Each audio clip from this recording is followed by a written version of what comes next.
welcome to Directly to You, episode 173, the episode where we talk about a Nintendo Direct. It's going to be sick, dude. Who's we? We're fanatixfour. I am AJ at fanatixfour. I'm joined by Parker, also at fanatixfour.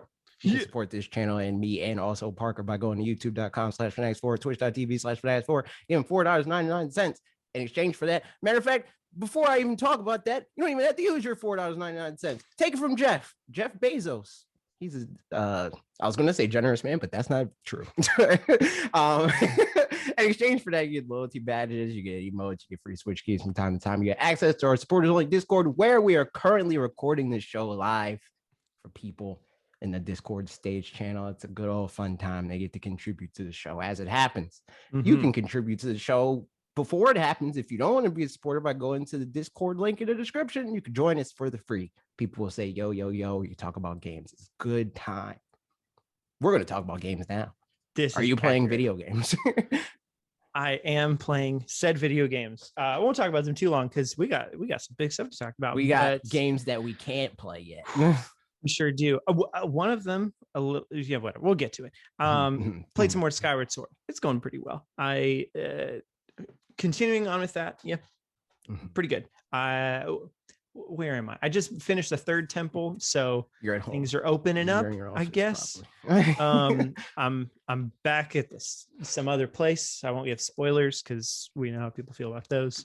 But yeah, it's fun time guys at doing that when I end. play. Yep. Just like that's why his like you should. I don't know. Otherwise, playing some more Enter the Gungeon because it's really fun, and I've had some good fun loadouts that man, there were some runs that I'm so mad because I would just make one run, especially I was like, man, I could just probably beat the game with this loadout and stuff. And then I had one room where it was you got to jump over some lava and stuff, which generally isn't that hard, but also an enemy I'd never seen before was shooting some stuff at me. And then I kept just falling into lava, and there was just a little bit of delay that was different than I thought it would. I don't know what happened, but I lost too many lives at that point, and it was sad. So all that said, it's a fun game. To all your many lives. Yep. I was telling Mitch that I've been playing Into the Gungeon, and he was like, you should play Hades. You're dumb. And I was like, true, but I have one of these right now already. I have Hades. You just downloaded. Honestly, I probably will. I also downloaded it on Game Pass. I can play it on Game Pass. I just don't. I forgot it was one of them. Yeah. Oh, and I also, sad news to report, I played probably about 5 minutes of Skatebird on Game Pass. Oh no, game sucks. It's not very fun. Yeah. Just it feels like it nailed the concept of the cute, what it wanted to do on a skateboard. Exactly. But the physics of it feels janky. Like a bird on a skateboard, yo. They're shooting like a bird on a skateboard. I mean, you're not right. Realistic. There was once I got stuck in a spot where pretty much the map, it was behind the bed in this room and up against a wall, and it it narrowed into a spot where it was out of bounds at that point, and then I'd clip in out of bounds, and then it would just respawn me in that same spot again, facing the game. Gotcha. It just kept respawning me in the same spot, facing the way that was bad, and I couldn't turn myself around to get out of that area for too long. So, yeah. Is it more Spyro skateboarding than Tony Hawk? Maybe so. Maybe even actually.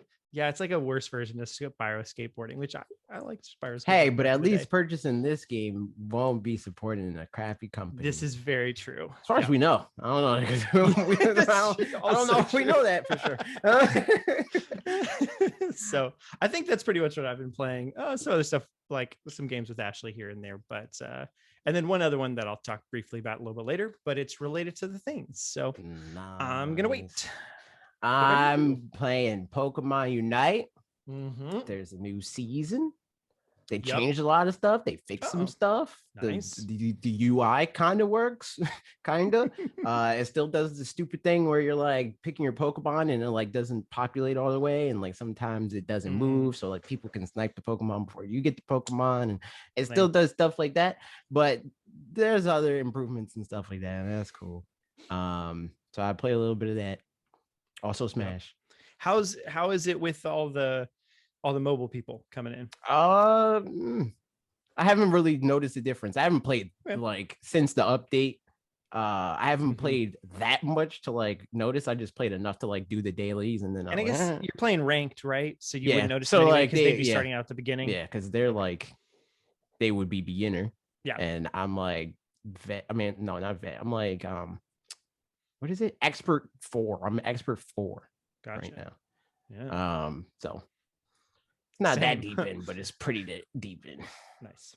Deeper than mobile players would have been on day 1, 2, 3. Yeah, exactly. Cool. Yep. What else? Also Smash. I did another lesson with another Pokemon trainer player that's very good at the video game. I'm collecting them all, dude. Is that okay for those folks? Do you think that's their main source of income is lessons right now? Well, in general, no, but I'm sure that it like greatly increased their income, because any other time it's like if they don't have a sponsor, they only get paid when they win a tournament. And like so most people's money is their locals. Like they just go to their local tournament every week, and then they'll win the like like $100 to $200 to $300 per week, and then that's their income. Even like Tweak, for example. Tweak, that would be the case. Tweak, on the other hand, is on the higher end because Tweak has a sponsor. So like they pay him like a stipend. Yes. Plus he has Twitch subscribers and he has a YouTube channel, and he wins nationals. So like he could have made his money for the year because he won a $45,000 tournament a month ago or whatever. Yeah. So it's like it's a spectrum. Like Quid, for example, is not sponsored. He's like 17. He's pretty young. So like he's not sponsored. He just recently became like prominent. He wins like his locals a lot.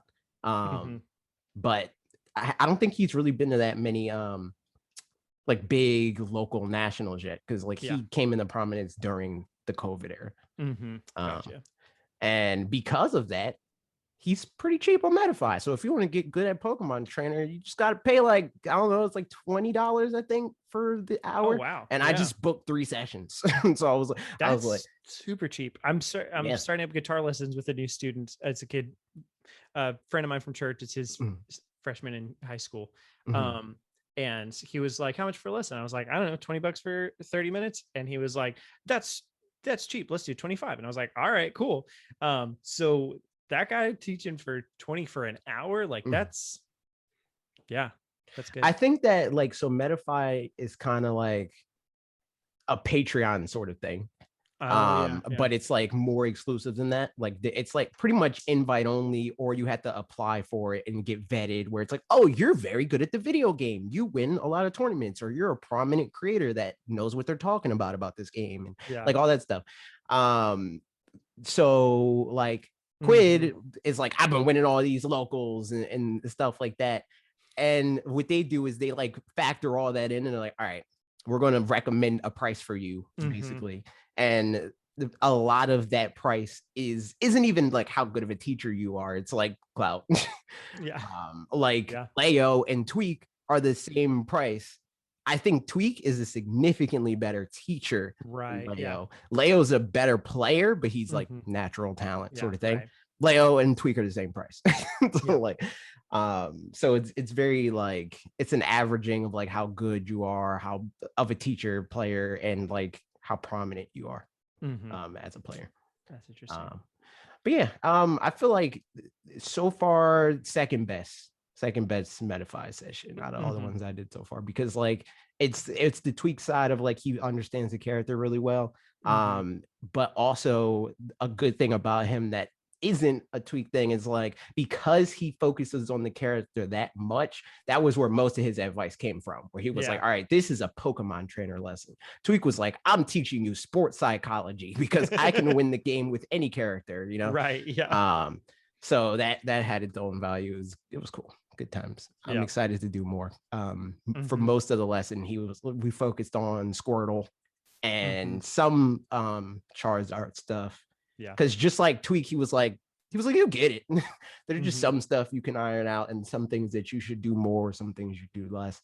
And he just completely ignored Ivysaur. He was like, your Ivysaur is already fine. I don't even need to talk about Ivysaur, but we're probably gonna like revisit it, go for more advanced stuff in the next 2 lessons. Nice. Inda asked, what would you do if Sakurai offered lessons?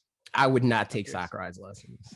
Yeah, I wonder, because like he, obviously he's super creative and like knows how to build the game and all that kind of stuff. But I feel like that direction, this man stays different. losing the CPUs that he created on stream in front of everyone. Yeah. So like, as you know, his skill isn't necessarily 100% skill in playing the game. He can teach you how to play with 2 controllers, 2 characters. That's true. I can already do that. Look at how he plays the game. I could play a game like that with 2 characters. Yeah. But no, I mean, Sakurai, he's not bad, but he's not top player level good at the game. Like he's not like the arms director or whatever. He is a god at his game. Because he played. It was in 2017 at E3. Didn't he like play in the tournament or whatever? No, he played the winner of the tournament. Oh, that's right. They did like an exhibition match, and he like did he destroy him? Yeah. I mean, good thing that was in 2017 though, where like at this point, I'm sure there's people that are on his level as well, probably, at arms. So at that point, he had the leg up of like, you guys only have had a little bit of time with this, and now I know what I'm doing. But I'd be curious now to see what it's like. Any other games before we get into? Some stuff here and there. I still occasionally pop in the WarioWare to be like, I want to beat this high score. I played a little bit more Ratchet, but that's pretty much it. I wanted to play what is it called? Kana on Kana on PlayStation. But I did not yet. How come?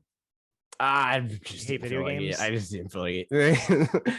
I'm like sitting on this GameStop gift card that I got with my PlayStation bundle or whatever. And like, what do I want to spend this on?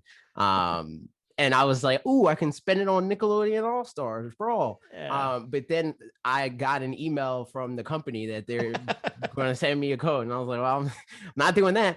And then Kana came out and I was like, man, this is like, it doesn't look like it's as good as it looks. Like it visually looks phenomenal. It's like punching above its weight in that regard. But the gameplay looks kind of, so I'm like, do I really want to play this game? Yeah, you're gonna have to. I mean, you don't have to. I have to? Just to tell me about it. I need to know, and I'm not gonna play it. So, that's the hot goss. And that's it. Those are the games we're playing, or something like that. Maybe we'll remember some other ones or talk about them as they come up. But there was something that happened this week, and it was Nintendo Direct. Did it really happen? Yeah. I think it did, AJ. But maybe not. Yeah, so Nintendo Direct. I enjoyed it a lot. All right, before getting into it, what do you think? It was a good Direct. Yeah, very good. I don't really get the thing of like everybody, or not everybody, there's so many outlets that are like best Direct ever, and I'm like, I don't know about that. Like, I don't know, and it's so hard to, I don't know that you can you can't really quantify that because it's so subjective. But so much, the reason why I like, because normally I would get it if it lined up in that way, but like the way that I gauge a good Direct is like, oh, there's a lot of new stuff here that a lot of people want to play. A lot of this Direct is old stuff. Like, so either old stuff or stuff that we already knew about. Right. Yeah. I mean, so like, because I bet one of the things, and that's why it, like in my video, I mentioned, out of curiosity, did you end up I didn't have a chance to watch the video.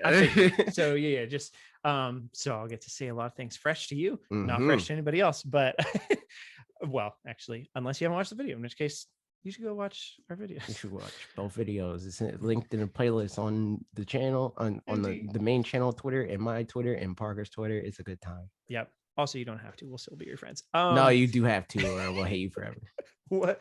Okay, so that's in my video. I specifically said, like, I don't know that I'd call this the best Direct ever, but it was unequivocally the most fun I've had in a Direct ever. Just in terms of like just moments that were just fun or funny or like you think a cracking up lot at of the that Mario is like stuff. informed by like what we do? Like, 'cause Possibly. there were definitely like a lot of moments like the Kirby thing. It's like, Yeah. yo, it's Yes. impossible, dude. They'll never do 100%. that. Yes. Like, There were a lot of things exactly like that where it was enjoying the trailer for what it was, but also enjoying the meta commentary of the thing. And like, it was a tiny little snippet, but that Banjo-Kazooie is one of the N64 games that's also coming, impossible. Microsoft would never do that. Yeah. Ever. So that was the kind of thing that I just thought that kind of stuff was just fun to happen. So like I just had a grand old time. But yeah, I agree as far as like it being the best direct ever. No, I mean, I think they could put together a direct that people would unequivocally say this is the best direct ever, but I don't know that it's ever the smartest idea, because like you kind of don't want to do an S tier direct, because then you had to do that all the time. Yeah. And also then it's just like, yeah, but if you could do that at this point and it would make another one be a C tier, just drop some stuff over there and let them both be B+, Right. So, and I prefer that, honestly. Like, I don't want to watch a C tier direct nearly as much as I do two B tier ones, because two Bs or not two Bs. That is the direct. So yes, sorry, continue. But yeah, no, it was cool. I don't see, the thing is like there wasn't a whole bunch of announcements that like there's a lot of stuff in this direct that I'm like, I'm playing that, but that didn't change too much from the parts of the direct that I was already like, I'm playing it. Oh, also I got an email for Disco Elysium. Do you want it? Oh, 100%. Yes. Okay. But yeah, it was like either a bunch of stuff that I already knew about that I already knew I wanted, or it was Kirby, like Kirby was like the one thing that's like, I didn't know about this and I'm playing it. Yep. Yeah, right. Exactly. I mean, because no, you're right. Like, I think and going back to like the fun thing and all of that, I think the Metroid Dread trailer, for example, was really good. Like, I think that like hit the nail on the head. It, drove home, this is going to be a great game and all that kind of stuff. But it's not a new thing. So like, it doesn't change anything. It's just good, but like, it makes the whole experience feel better, but like quantifiably, if you're just like looking at it on paper, it technically didn't add any benefit, quote unquote, to the direct as a whole, other than fun. And really the only two parts of the direct that I was like, what is, I mean, Kirby, even though like Kirby wasn't like super surprising, it was just like, all right, cool, it's cool to see it, it's good that it's here now.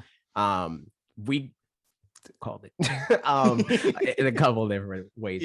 But the thing that was like the most shocking is Sega Genesis. Like, what? Who was talking about that? Nobody. You know what? I was telling Bob, I was like, there's one person that has like a Vimeo channel or something, and they said like, yo, Genesis is coming to Switch, and everybody's like, you're an idiot, that'll never happen. And they're like us with Kirby. I did see it was funny, he posted afterwards, Chris Scullion from Video Games Chronicle, he was like, y'all should have listened to me when I was streaming FIFA last week, and it just showed him streaming, and someone asked like, what do you think about N64 coming to Nintendo Switch Online? He's like, yeah, N64, that would be cool. N64 and Game Boy, yeah, that'd be cool. It'd be cool if they did those and Sega Genesis, but who knows? Sega Genesis, who knows? Who knows? And like, he just kept going. I was like, okay, in retrospect, very much obvious that like he knew, but yeah, nobody leaked it. And that's like, I love stuff that even 3D Kirby, I don't even necessarily mean leaks. Right. I just mean like nobody would have guessed that. Yes, right, exactly. And even 3D Kirby, I feel like that's kind of the case for where like I don't remember if anybody like super specifically said like, had a specific rumor that 3D Kirby is a thing, other than the developer, and that I would do that. That sounds neat. Yeah. And stuff like seeming like a 3D Kirby was coming from what HAL was saying themselves, or who was talking to who they were hiring for and all that kind of stuff. So it was like, it could be inferred that they were doing something, but it could have just been 3D assets and stuff. So like, for me, it was one of those where like, I didn't know if I wanted to believe that they would do a 3D one, but I knew that if they did, that I'd be excited for it. And they did. I was excited. For me, I was like, this is happening. I was like, I don't know when, but it's going to happen. Yeah. I'm glad. Well, cool. So that was the direct. No, I'm just kidding. Let's I guess just do our thing and go through them one at a time, and we can kind of skip over whichever ones we want to. But there's so much to say. It's true. All right. So Monster Hunter Rise Sunbreak DLC stuff. I don't have much to say about it. I don't know what this is. Is this like a full version of game required to use DLC? So I think it's like Iceborne was for Monster Hunter World. Did Iceborne cost money? How much was it? Was like $40. Iceborne? Okay. Yeah, so it's like pretty substantial. Yeah, like I knew it was an DLC. expansion. I just didn't know if it was like a, Last of Us. I mean, not Last of Us, Uncharted Lost Legacy or something. Yeah. So I mean, they said they're adding like new feature kinds of things that it sounds like it's more than just monsters. It changes the way that you play it and that kind of thing, which is cool. But it would have been good to, I guess, have some kind of inkling as to what that is, or a tease to be able to speculate on a little bit. Because at this point, game sucks. Doesn't have monsters. Game's bad. I was actually talking. So again, Mitch, my friend, really likes Monster Hunter. He's been on the show 2 times. Yes, it's true. He played Monster Hunter Stories 2, and no, maybe whatever. He didn't feel like, so maybe it wasn't him. Somebody else. Someone was talking about how like no, it was him. Okay, how in that game like. They're talking about how like, it's bad. You need to be friends with your monsters and you shouldn't fight monsters. So all the like hunters and stuff, like we're monster riders and we're friends with the monsters. And then you go around and beat up a ton of monsters for the fun of it. And it's like, no, you're doing the same thing. And he was like, oh, it would have been cool to like kind of get into the inner struggle of like, should I be killing these monsters and stuff? And it's like, nah, they just killed him anyway. Which I thought was humorous. Dude, you hate it. You hate to see it. Hypocrite. Yep. So that's Monster Hunter Rise Sunbreak. We don't have a ton of thoughts because there's not a ton to give. I also don't care. Yeah. I need to play more of the game just because like I did enjoy it. I just didn't quite get sucked into the loop. So we'll see. But next up, Mario Party Superstar. Sick. I'm down. I'll play it. Yeah. We saw more boards. Yeah, there were more boards, and there was I don't know if this is where they confirmed that everything supports online play, because I know at least I think they just said that it's online, but they didn't like specify how online, know, because like until now and then because Super Mario Party, you can't do everything online. Right. Yeah. And so I think there was that. And then there was another mode that they talked about as well. Like it was a survival mode of mini games, that kind of thing. So yeah, I mean, honestly, I feel like as long as the core experience feels complete, then the extra things are cool. But nah, man, they're not going to do online Mario Party. Mario Party games take too long. Who wants to do that online, man? Nobody. But yeah, it comes out on my birthday, and I think we're talking about doing like outdoor get together and like renting a big screen and projector and maybe playing some games outside. Sick. And maybe playing this. There you have it. Hype. Next up, Voice of Cards, The Isle Dragon Roars. Alec, is this the one you've been playing?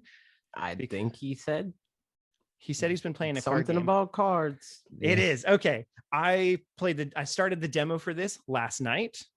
And I don't know. What were your impressions of this before? I don't care. As I would have guessed. There's like, because like I like freaking Pokemon and Yu-Gi-Oh and stuff, right? But like I don't think I would like either of them if I didn't already like the world. And Yu-Gi-Oh is like a weird example of that, because like even in the world it's like the card thing. But I don't know, the anime still got me. The anime was like, I'm down. But all other card games, I'm like, I don't want to do that. Yeah. So yeah, I played the demo of it a little bit, and honestly, it's super cool. So like the the environment and stuff. So everything's told through cards. The only thing that I'm not sure it's going to hook me with is that there's a lot of like text and exposition and stuff, which is something Bob's that favorite JRPGs do a things. good job of having lots of, and is usually the thing that I don't love about JRPGs because I'm bad at reading. And this one might just tip over the scale and be more of that than I'm able to handle. But I'll keep playing the demo and find out.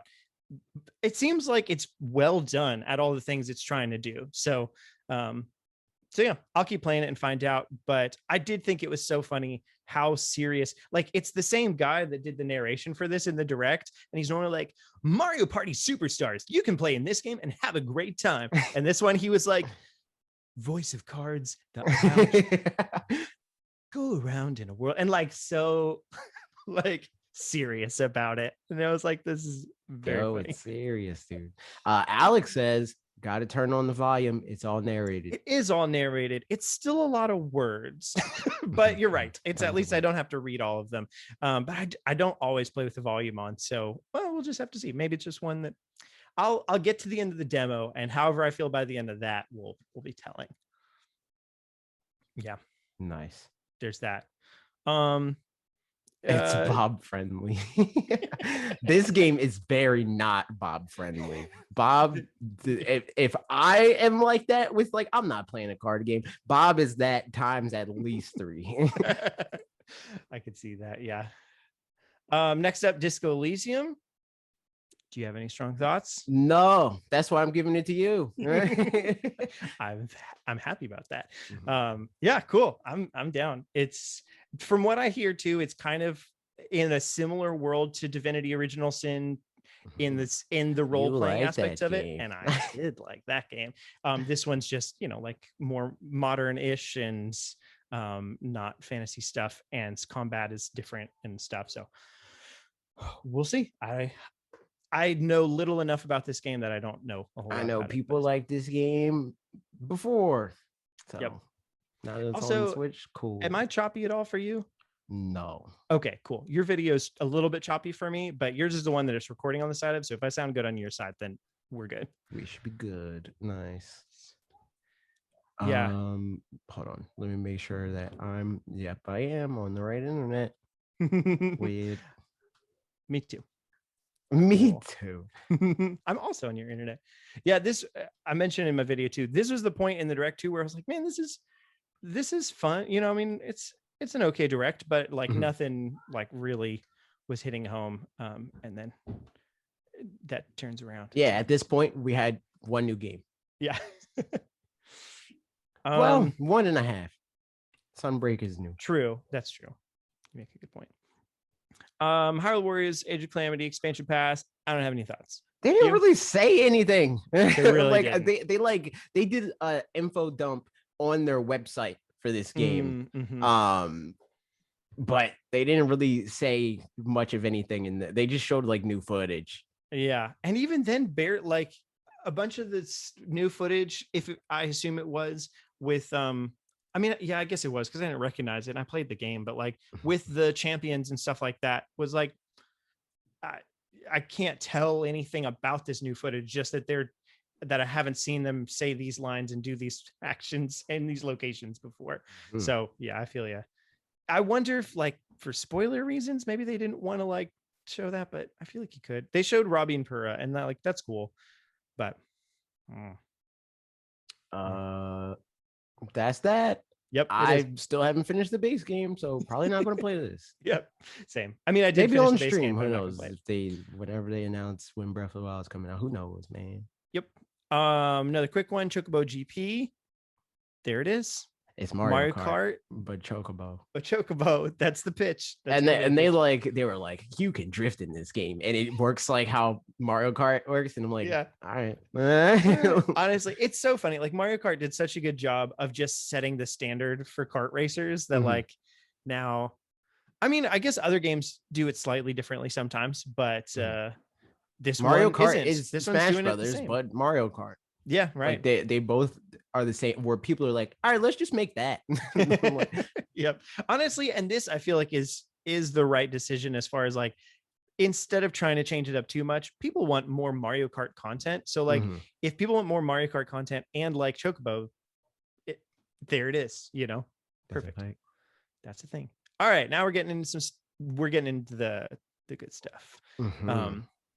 Smash. What were your thoughts? Sakurai freaking doing thing again, man. I knew beforehand. I made a tweet being like, I'm already mentally, I was like, I'm mentally prepared myself for when they announced that they announced an announcement. Like, and I like exaggerated where I was like, it's going to be 2 months from now, you know, but like ultimately there was no way, because they usually say like, yo, we're making an announcement for Smash Brothers. Yeah, they didn't do that, so I'm like, Sakurai didn't retweet it. Yeah, and I'm seeing all these like Smash top players and content creators and stuff streaming the direct. I'm like, they're all gonna be pissed. Oh, no. Like, but in fairness, like I saw Tweak's reaction, and he was like, okay. He was like hyped for Kirby. Yep. I mean, I think this was a good way to do it too, just because like, I mean, once it didn't open with, again, I don't need an announcement for an announcement. I don't need it. But also, I mean, but if they didn't mention it at all, people would have been way more mad than, you know. So like, I mean, they didn't have to do that in the direct. I don't think people would have been mad if they tweeted that after the fact. I think honestly, it would have been even more hype if after the direct they just tweeted that, like, yo, this is happening. Than to dedicate time in it. But I mean, that takes away from the length of the direct and blah blah. And also it's the thing of like, it's that whole debate of like, man, like I can't wait until these like Smash reveals are done, because once those are gone, directs will be less toxic or whatever. And it's like, once they're gone, that's just less content in the direct. Right. Yeah. Like the opening game for this direct. And what closed it? What was the closer? Bayonetta. The closer was cool. The opening game would have been way cooler if it was a Smash reveal. I don't care if you're a Smash fan or not. It would have been way cooler than being like, hey, man, here's a CG trailer for more of a game that you already have. Isn't that cool? Yep. No, it's not. But if it's like, yo, we're going to make you want to play this, you know, like you're a Minecraft fan, never played Smash Brothers before, here's Minecraft. You know, like it's like I don't know, man. I think for me, I mean, no, I'm with you for sure. I definitely a Smash opener would have been more fun than a thing. But like I can see, I like that this is gonna be, you know, the last one gets its own special time and stuff as a some special time. Yo, Inda said it's better than opening with GTA 5 on the 3rd generation. That's a fact. And don't get me wrong, I don't necessarily think that like Monster Hunter Rise was like, I don't think it's going to be bad for people that like the game. I just think it's not as hype, because like even people that don't care about Smash Brothers still care about the reveals, and like the fact that it was trending when they announced the direct and they said nothing about Smash Brothers proves that. Yeah. True. Here's my controversial thought. The screen that they put up to say all this stuff looks like it looks bad. A YouTuber who just started out tries to make a thumbnail. And it looks like, you know how there's like some YouTubers where it's like, I'm using MS Paint, like it's already on my computer. Like that, it looks like a thumbnail from like somebody that uses MS Paint for the thumbnail. Which, like, you know, which is great for, honestly, for starting out YouTubers, because you can look as good as this. If that's what you have, but no, I was like, man, this is the messiest looking thing. This looks it looks very memey, honestly, at the same time. Like, but it's not the invitation on the thing. It's like, oh, wait, they gotta know that a new character is gonna be in this. What tells people new character? Envelope. Like, that's the brand we established. Whatever, dude. Announcement for an announcement. I don't care. It's fun, you know.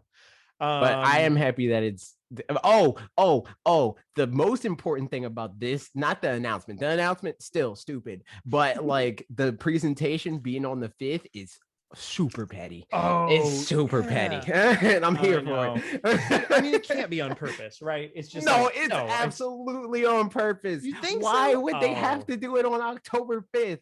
of I mean, just any for timelines of stuff, you know? No, there's no way. There's no way. There's no way. This is super petty. Like, Man. especially if they drop the character then. Like if they Yeah. drop the character on the 5th, they're trying to end this game. Mm. Oh, Alec, for context, it's petty because that's when All-Star Brawl is coming out. Yeah. Super petty. Super petty. It's oh my god. It's like Tom Petty over there. Yes. Yeah. Man, I don't know. That feels, I don't know, could be. I don't know if I'm streaming All-Star Brawl on the 5th. I'm just Yeah. telling you, like, I'm probably streaming the new Smash Bros. Character if he drops on the 5th, or they. Mhm. So, like, I don't know. I think a lot of people are in that situation. Yeah, no, I mean, it's definitely, it sucks for it. Like I think the question for me is whether it's intentional, or like whether, I mean, I would be so shocked. Hold on, what day is that? Is that a Friday? It's got to be a Friday. They usually no, it's not. It's a Tuesday. Okay, right? I don't know. It's a Tuesday. It's a Tuesday. Oh no. And I'm sure that that does suck. I'm sure Nickelodeon All-Star Brawl was like, they're like, bro, nothing's gonna happen.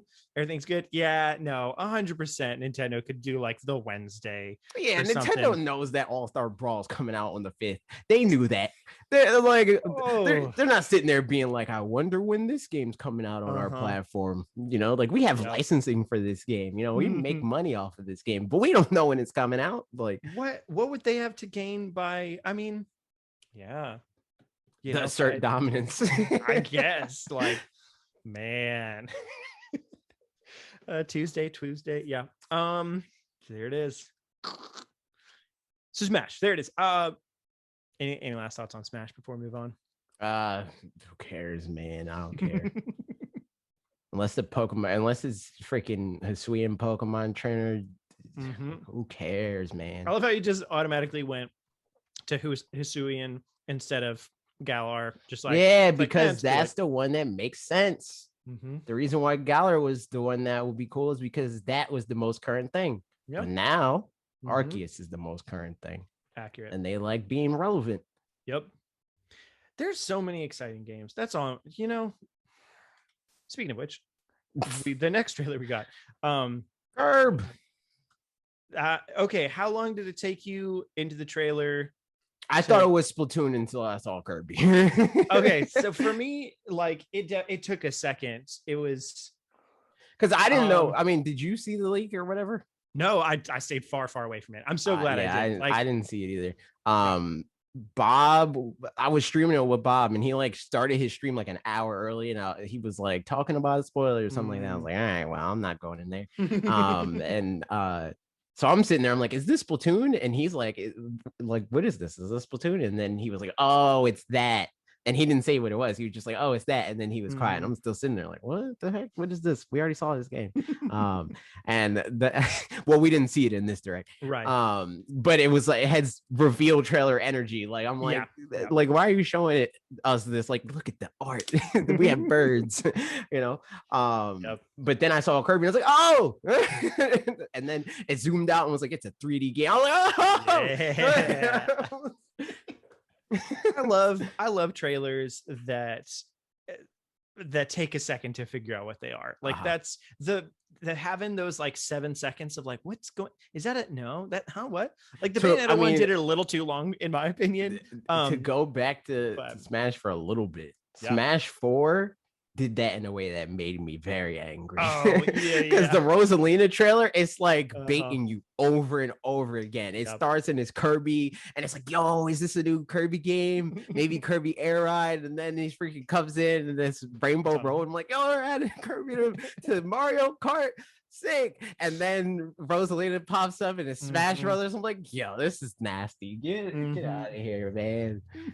It was so Yeah. But yeah, no, this was Dark Pit the one. Who was the one that looked like an anime trailer? Palutena. That's right. Yeah.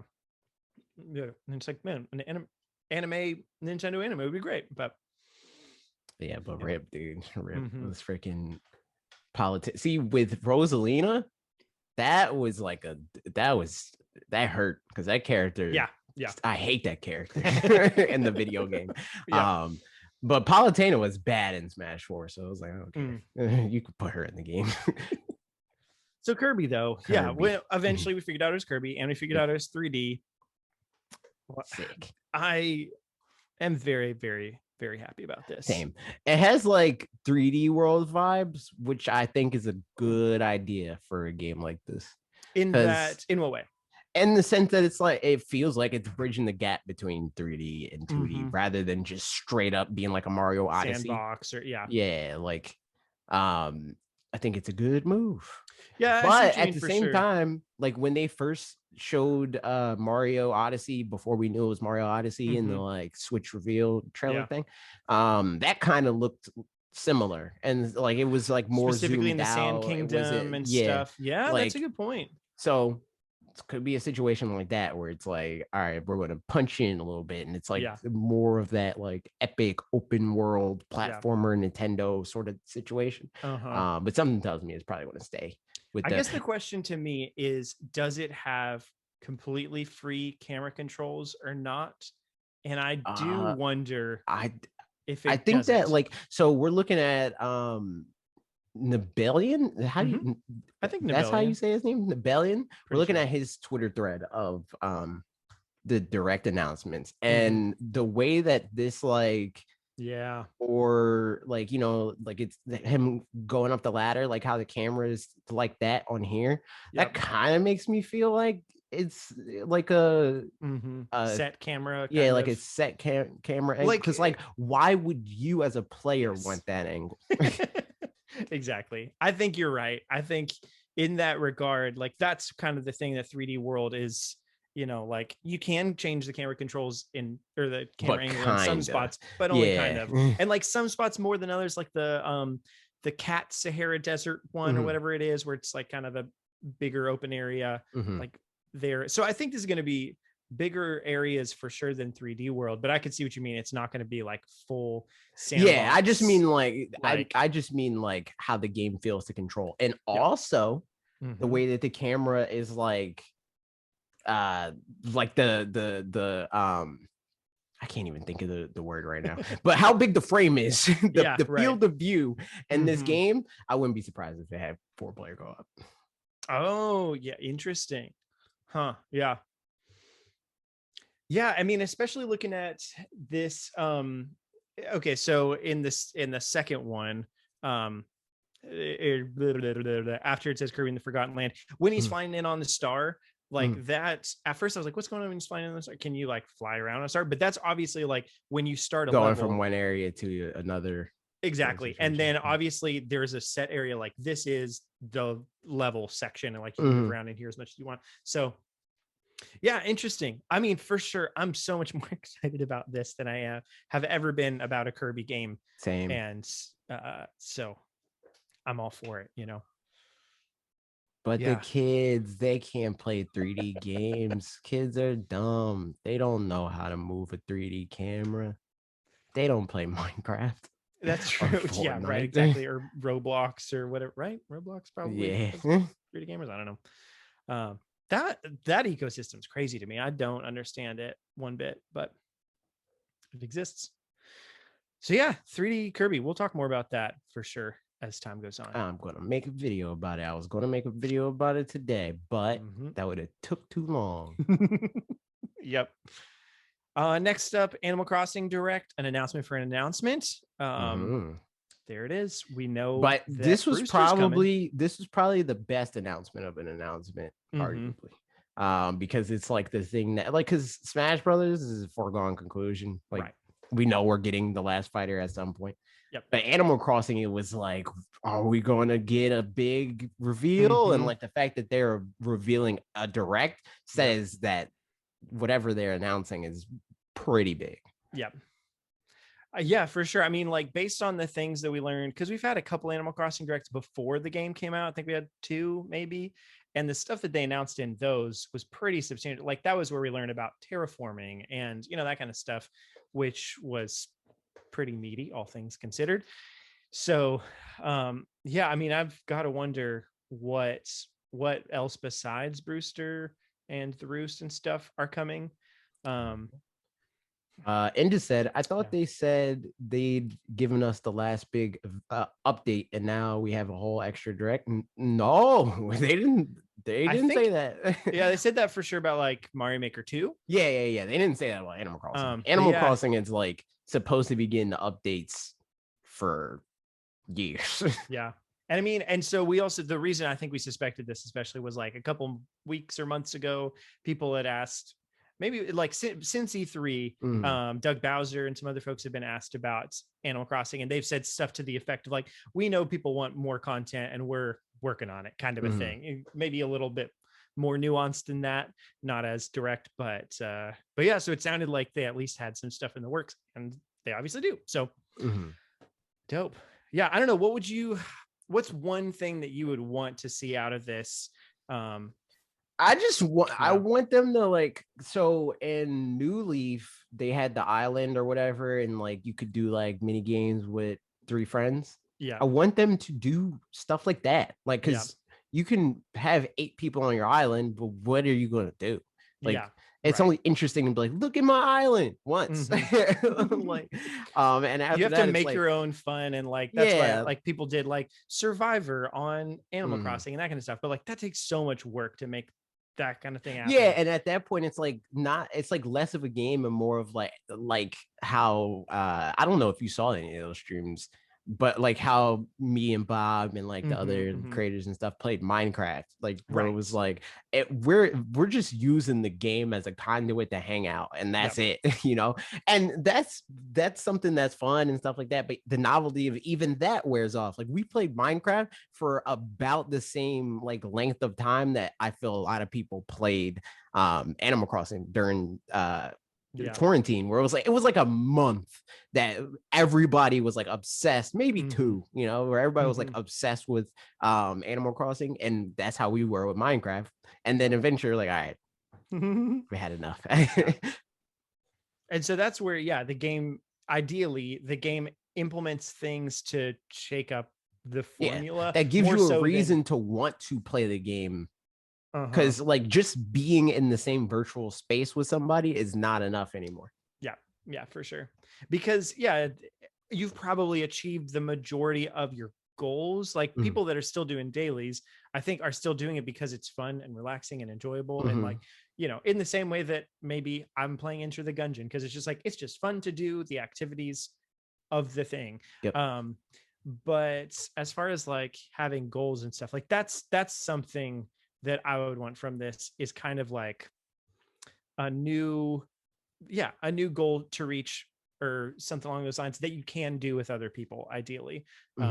Separately from that, some other extra, I mean, kind of like you said with the islands or whatever, but like a different locale, or like especially since we've already had, here's your island that you can make however you want, then like have a separate island that's a city or whatever, that's a fixed structure like the older games were, where it's like, this is just the way that it is, and you interact with it however you do, but you don't have the same, like, you know, it's, you're going out on the town with your friends and doing things over there. I think that kind of thing would be neato. Yep, I agree, but we'll find out more in the future. We shall. Speaking of more, a little bit more Mario Golf. Mario Gold. Mario Gold, Super Rush, Gold Rush. Put Diddy Kong in a game, cowards. True. Ninja being in the game is pretty cool, though. Yeah, I would never guess that Ninja is a character now. Yeah, pretty much. He was. I feel like there was something. Maybe we just saw a leak of him being in something, or they said he was going to be coming eventually, or something.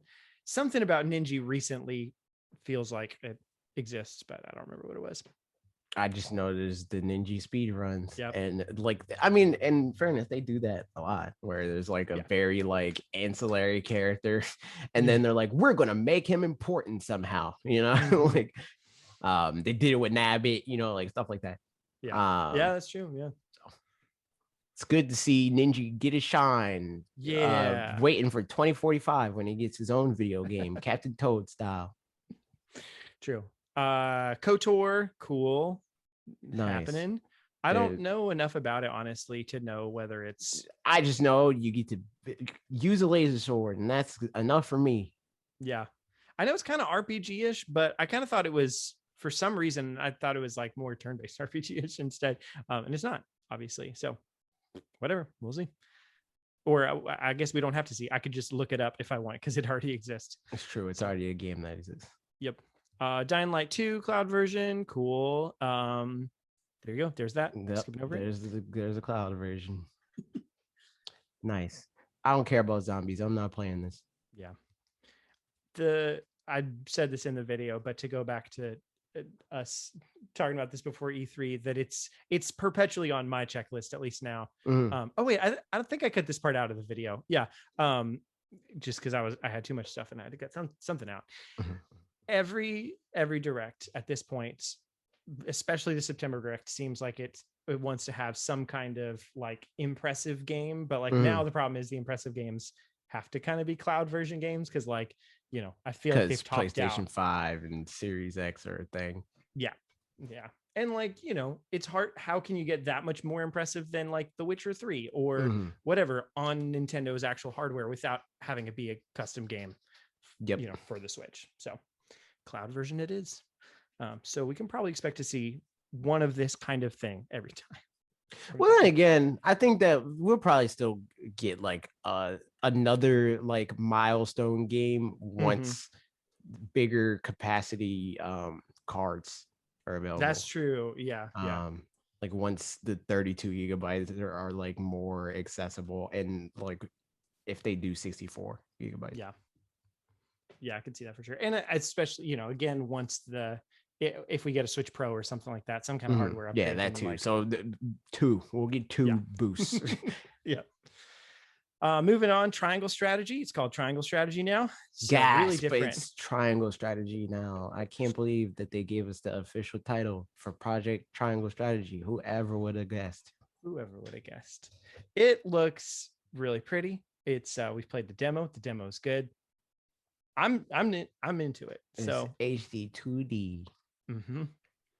Your favorite terminology. It's so stupid. It's so dumb. I'll move past it because I know you don't have a lot of care for it. I like it, you know. That's it. New trailer for Metroid Dread. Still looks good. Sick. There was an ominous lady talking in the trailer. It was dreadful.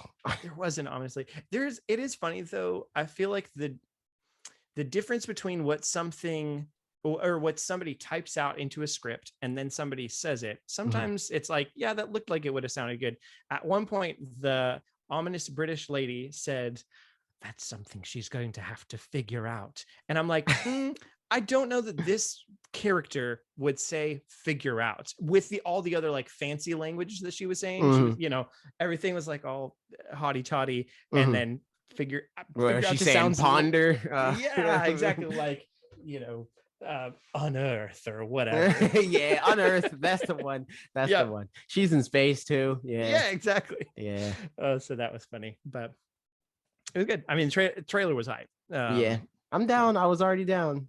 Yeah, there's too much stuff early October, and it's messed up because too many games is also early October.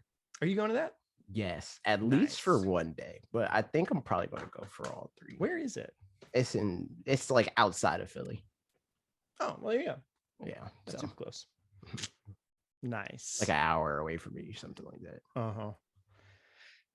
And now the thing, or one of the things. There's more of the things coming up. Yeah, they're putting this bad game on the Switch. It's called Ocarina of Time. I don't know if you ever heard of it. Ocarina of Time is so good. So there you go. It is funny though that because so yeah, N64 and all that stuff. It's funny that because Super Mario 64 was in 3D All-Stars, I guess was probably the reason, and also that Zelda just is more popular than it ever has been before. Yeah, that Ocarina of Time was the leading game as opposed to Super Mario 64. Yeah, but also because All-Stars. Yeah, like not even just that Mario is in Mario 64, but you can't play Ocarina of Time on Switch. You know, right? Like exactly. Yes. So. Yeah, I get it. Yeah. Makes sense. It would be weird if they were like, here's Mario. Yeah. Oh no, I mean it definitely makes sense in context. It's just funny that we're in a situation. Oh, that we're in the world where that is. Yes, Yeah. as opposed to like typically when you see the N64, the thing leading the charge historically has been Mario 64. They could have did Mario Kart. Mario Kart would have been a good lead game. Yep. That's like the only N64 game that I saw in here that I was like, I'm gonna play that. I was about to ask. Yeah, so no, did they mention Smash yet? No, they didn't. Oh. And that's another game. I'm doing the thing that like most people are going to do with this. And and maybe people will play it a little bit more because you can do 4-player multiplayer. And I think that's like a better sell.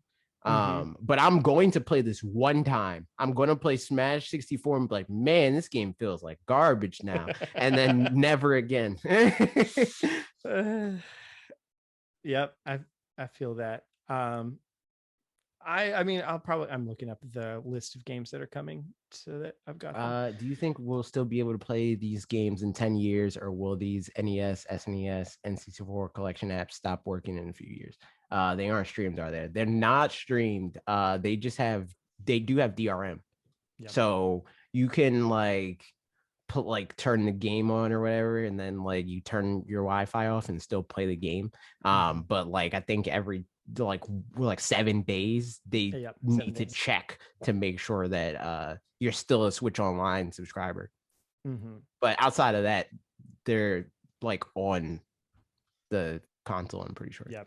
I think the thing, like, ultimately we're paying for this the same way we pay for Game Pass, where it's like, we just kind of assume with pretty good intention or like pretty solid whatever that Nintendo is just going to support this specific version of the service for a long time. So to end his question, so when Switch Online ends, we'll likely lose it. I think yes, when Switch Online ends, we'll likely lose it, but the Switch Online ending probably just won't happen for a long time, just because if it like ever actually does. Exactly. Because like Xbox Live has started and never ended, you know? So like it might not be called Switch Online anymore. But some version of it I think will continue to exist for as long as Nintendo is making consoles. Exactly. Like it'll be Nintendo Online. Yeah. I think that's the thing is we at this point it's going to be harder and harder for them to get new money for these old games again. So they want to get locked into recurring money. So the fewer switches that they have of like from one service to another, the better, which for them, I'm sure right now, at least they're thinking is none ever again. And they just, keep doing it forever. I feel like I've already, if I didn't get like my first, 3 years of Switch Online free, I would have given them more money for Switch Online already than I've given them for Virtual Console. Across all platforms that have it, because it was like $90 or something like that altogether, or a little under 90, because I did the family plan this time. And then the first 3 years was 20. So a little over $90. I just need some reassurance that I can hunt gold skulltulas when I'm 80.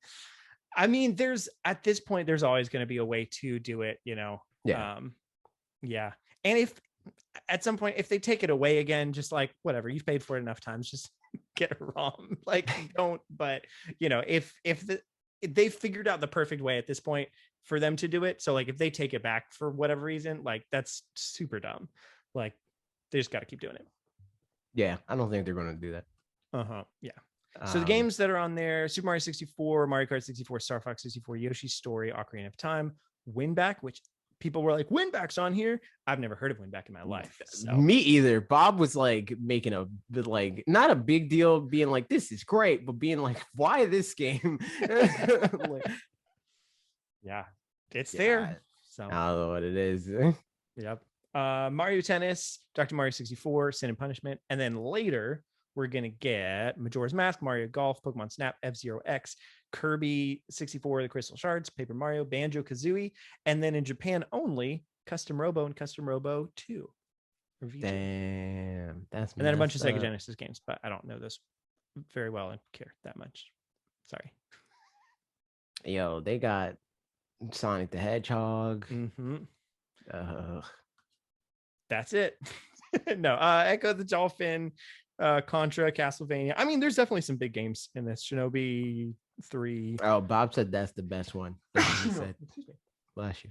I haven't sneezed in a long time. That's true. Remember, people were or Max, I think, was mad at me because I didn't say bless you or something like that when you sneezed. Remember that?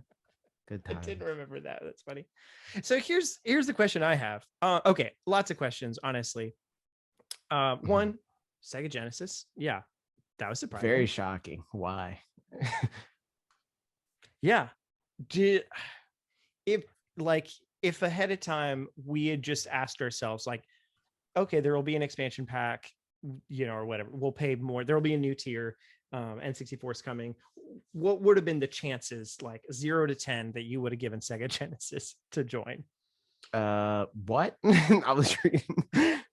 So for me, like, I probably would have been like maybe like 20% chance, or like 10%. I don't even know if I would have gave it that high. Yeah. Just like, yeah. I would have did the internet thing and been like, it's unlikely.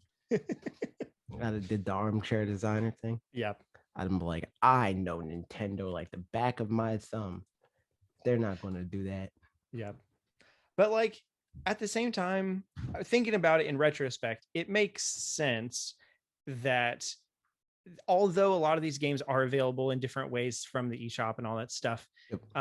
That at this point, probably most people who were going to buy them have bought them. Mm-hmm. So cool. But then also, like, I'm on the flip side, I'm not going to buy it regardless because I just don't care enough about Sega Genesis stuff. But if I played them enough on here and then was like, oh, I really like these, then I could might give future money. Yeah. So like, pretty good idea, in the long run. I just wouldn't have expected it at all. Same. Yeah. So two big questions based off of this to you. Mm-hmm. One, how much do you think it costs? I don't know. I can't say because I don't know what else it entails. Like, it sounds like there's more than just, I don't think that there's like another platform. I think that they would say that. Well, that is the other question, but I'll get to that in a second. Continue. But I think that maybe like eventually, like, I think there's room for more platforms, but I don't think that they, like, if they're launching with another platform, I think they would have said that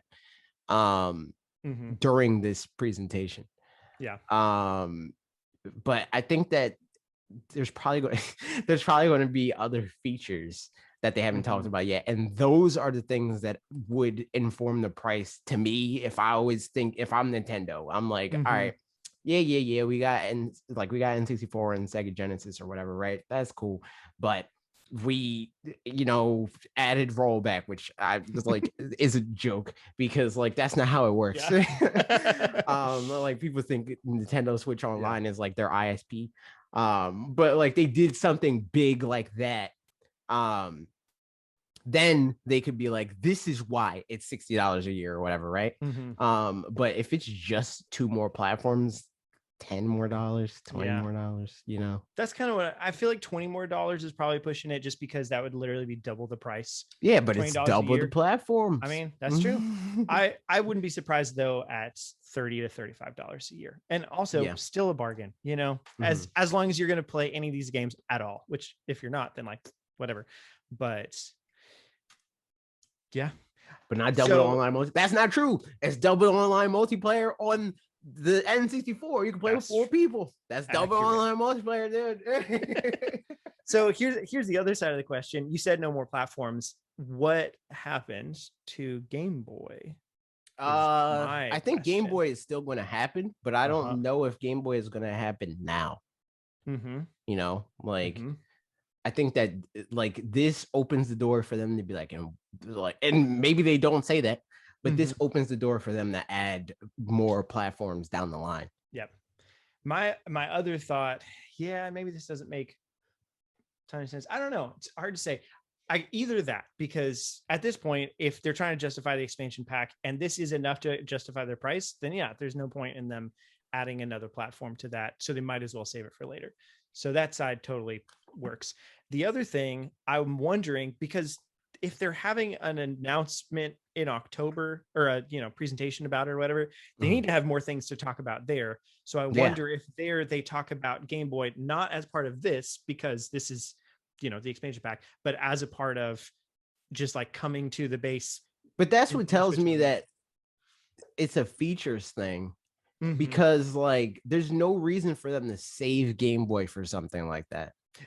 So the reason I'm saying that is because it's like, because we've been talking about it so much, it's a headline, but otherwise, like to the average person, Game Boy's not that big of a headline, especially if you don't have Pokemon. They don't have Pokemon. So it's kind of like, that makes sense. It feels like a good, like, oh, and also some Game Boy games. You remember those? Because the other Game Boy game that is like the Game Boy game is Tetris. Right. Yeah. And it's like, we got that. That's not a headline. You can play Tetris for the fifth time on the same platform. It's like, all right. And like we went through the Game Boy games, and I would have been excited about like 5 of them probably. But that's me, who's somebody, and like all of us listening to this, we're like people in the know about this stuff. So like it's harder to get people excited about Game Boy, I feel like, outside of Pokemon. So that's why I'm thinking like it could just be an extra bonus thing that they kind of throw in there. But I don't know, maybe not either. Maybe not. So yeah, I was glad that they did it. And same. We'll continue to be glad. I will continue to be glad. Nah, they put it behind a paywall, dude. I can't believe they put it behind a paywall. And this is after the $300 paywall they already put me through to have the console. I know, seriously, man. AJ's referring to, I saw it was, I think it was Game Rant, which makes, I don't know Game Rant particularly, but like title makes sense for the website at least. But they were like, it sets a really dangerous precedent that N64 that it has a new price tier because it puts it behind a paywall and stuff, and like they could put more things behind paywalls. I'm like, y'all, that's the point of economy. I want things and I pay for those things. That's what corporations do with products. And that's like, what independent. That's what anybody does with a product that they make. Like, this is a business. I'll just go to like BP, like, you guys are putting this gas behind a paywall, and that's really like not nice. I'm gonna like go to McDonald's and get McNuggets and be like, I can't believe we put these McNuggets behind a paywall. And you know what? That's even more understandable, but it sounds more ridiculous somehow. Like, I can't believe you're putting food behind a paywall, but people, like, if I said that, the Game Rant would be like, look at this clown over here. but they're like, I can't believe they're putting this like a completely unnecessary thing behind a paywall. Meanwhile, we put this conversation, you guys listening to us live right now, that's true. It's fine. It's gross. But Jeff Bezos, he paid for it for some reason. That's true. And Trev has bankrolled it for others. Trev is the door to the paywall. That's true. Opening it right up. That's true. So Trev's anti-paywall. I mean, like both anti and very pro paywall, apparently. That's true. Supporting the corporation while opening the doors to it's true. the corporation. Imagine. I know. So yeah, there was, and I'm probably going to make a video about that whole thing because I've got thoughts about paywalls. Yep, that's the one. No, about N64. Oh yeah, controllers. Are you going to get either of the controllers? No, both of the controllers suck. Bad controllers. I'm gonna get the N64. N64 controller bad. It's not good. I mean, no arguments, but it's nostalgic. So that's true. What can you do? That part of my brain is missing. Yeah. I mean, I definitely wouldn't get more than one for sure. Like, there's no way I would. There's no way. It's a 4-player thing. That's messed up. Yeah, everybody else is going to have to deal with it and have to play with good controllers. Bunch of losers. True. That's true. You're giving yourself the bad controller. That's not what's supposed to happen. Yeah, that's you're supposed to give your guest a bad controller, like a real gamer. Like a real gamer. What a host. Yeah, that's what gamers do. Yeah. All right, moving along. We talked about that. Some other games. I'll just blast through these: Shadowrun Trilogy, Castlevania Advance Collection, ActRaiser, ActRaiser Renaissance. That's the one. And Deltarune chapters 1 and 2. I didn't have strong feelings about any of these, but they happen. Why? I don't know why this was like. I mean, it's available today. Yeah, that's cool. Like it's available today, but we knew about it, right? Yes, because chapter 1 is on Switch already. So like, duh. Like, what are you going to do? Just put chapter 1 on Switch and be like, I don't know what to tell you. Yeah. I also thought that was weird. But there it was. All right. Now we're getting to a different kind of fun part. I am still laughing about this. Miyamoto comes on and hilarity ensues. All right. I talked about this in my video, so I'm curious to hear your thoughts. Okay. Hold on. I gotta open the thing again. We're talking about the freaking Miyamoto casting. That's what if he cast the movie like on set, like here of the direct? Like they're like, all right, dream casting, and he like casted it right there. That'd be crazy. Yep. And then people are on Twitter like, I agree. I will be in this I can do that. I can do that. I have time. But yeah, no, Chris Pratt as Mario is super cursed, super cursed. Weird. And like the fact that Miyamoto is like, and Mario's going to talk a lot in this movie, also cursed. I don't care who's playing Mario. I don't care if Charles Martinet is playing Mario. I don't want to hear Mario talk a lot. He needs to say 4-word sentences at most. Like, I definitely don't want to hear Chris Pratt talking as Mario a lot either. Like, that's cursed. Messed up. So Anya Taylor-Joy as Peach. I have no strong opinion about that. Cool. Charlie Day as Luigi. Hilarious. I'm down. Agree. Jack Black as Bowser. Hilarious. I'm down. Freaking Key as Toad. Potentially cursed, but potentially hilarious. I'm down. Freaking Seth Rogen as Donkey Kong. No. Not okay with it. Charles Martinet as ? Cursed. Not okay with it. I want to know. And then the other. I don't have opinions about the other people. I've got opinions about 2 of these guys. Fred Armisen is hilarious, and his Cranky Kong is going to be a funny time. I feel like he's going to play the part more than anybody else. Like to a large extent. Okay, no, Keegan-Michael Key and Fred Armisen are going to be some like a silly version of Toad and a silly version of Cranky Kong. Seth Rogen playing Donkey Kong, Jack Black as Bowser, Charlie Day as Luigi, and Chris Pratt as Mario. They're all good, and Anya Taylor-Joy probably as Peach. They're kind of going to be them as those characters in a way that like I'm going to enjoy watching for the hilarity of it, but like I is going to feel so unsettling at the same time. I think the only character that is going to feel weird, like actively weird, is Mario. Yes, 100%. I think everybody, and Toad potentially. And Bowser maybe. Like I don't know. I think Bowser's easy. I feel like maybe, but also it depends how they do the voice direction for sure. Because Jack Black is so iconically Jack Black. Yeah, that's true. So like it could very easily be like, why is Jack Black just coming out of Bowser's mouth? Why did Jack Black turn into Bowser? But depending on how they do the voice direction, if he changes his voice at all, then like it could be fine. But I can't. I showed this to Ashley, and she was like, I just pause it. I can't keep going. Just like pause it where it is. I need to like process this. And I was like, I'm not gonna pause it. It's you need to like experience the progression of everything. And also Kevin Michael Richardson as Kamek. He's the guy with like who he is. You would recognize him probably. He's the thing that I'm most known from probably is Gravity Falls. I've never seen that show. He's in a lot of other stuff. Ads for that, and people tell me to watch it, but it is very good. People tell me to watch everything. I can't watch everything. Leave me alone.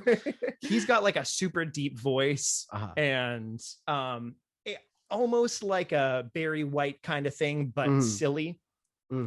Something along those lines. So that as Kamek is just like very not the same as that Kamek normally is. So it's different, but like it'll be great, but it'll be different. So like Chris Pratt as Mario though, that's Inda said, How? is he kind of right wing? I saw he's married to Arnie's daughter. Yes, MAGA Mario and Super Smash Brothers confirmed Chris Pratt years ago. I think he's probably more. I think he's pretty moderate. I would think. I don't really know. That's kind of the same thing. I don't know. I mean, I would. Honestly, I would consider myself like more nuanced than being like I'm right or I'm definitely not right and like, but but a lot of stuff that he's done, I don't know if I would put him in that bucket. I know. Yeah, it's true. So, and the thing is, like I was saying to Ashley too, it's hard because if this was Chris Pratt coming right out of Parks and Rec, like silly, goofy Chris Pratt, then I mean, I could see it. Like, it's like, okay, well, let's give it a go. Them saying Chris Pratt is cool and them using this picture of him, if they'd used one where he's like, whoa, hey, like, you know, a little bit goofy, I'd be on board for it way more than like he's cool smoldering Chris Pratt. Well, also not. Yeah. This movie is gonna be. It's very much like I pointed out, Illumination with Secret Life of Pets and stuff. Like they just got a bunch of comedians and then wrote for those comedians into that movie kind of thing. Yeah. I think this is a lot of the same kind of thing. It's just like, let's just get some famous people, do the Pixar I thing. Hope not. I hope whatever. Not. And I hope that this is Detective Pikachu. Yeah. Well, so I guess on top of that, somebody did point out, I don't remember where it was or who said it, but the writer of it was the same. Same person that did like the Lego Movie 2, and that was really well written and stuff. So like, you know, fingers crossed. I think that like the fact that Miyamoto's involved gives me hope that it's Detective Pikachu. Yeah. Where it's like, yeah, you know, Ryan Reynolds is Ryan Reynoldsing. Yeah. But it's still a Pokemon movie and it's still very much so in that world. I hope that ends up being the case. Yep. Agreed. So that's that. And then the last two announcements, we got Splatoon 3. Yo, you made a video about that. I did.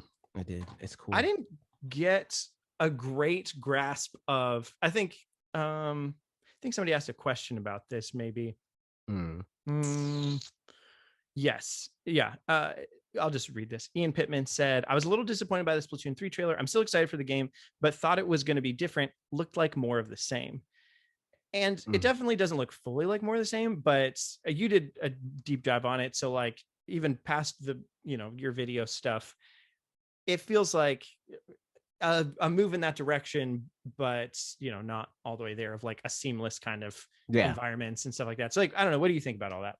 I think that they're doing what they need to do. This franchise is 6 years old. You know, it's a very successful franchise. So for the most part, that's what they want to do, is like natural progression, like same thing but better. And like I said in the video, I would like it if they went like hard, you know, like we're going open world, we're going like sandbox levels and stuff. That'd be sick, but they don't need to do it, so they're probably not. They did do a lot of stuff that is like noticeably different in terms of like how they balance, like how the game works, where it's like now people can't spawn camp you because you got to shoot yourself into the fray. So it's like if you try to spawn camp somebody, you just might die for it. You know, like they're like balancing this game. Like you can tell that they look at the problems of the last thing and try to fix it. And that Splatoon is more of the same in that way, where Splatoon has always been.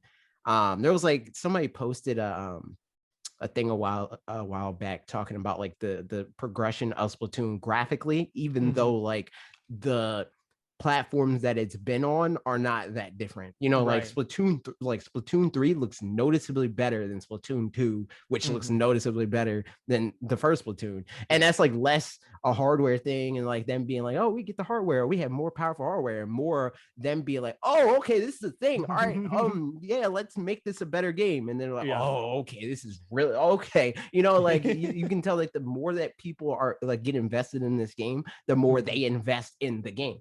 And that's good to see.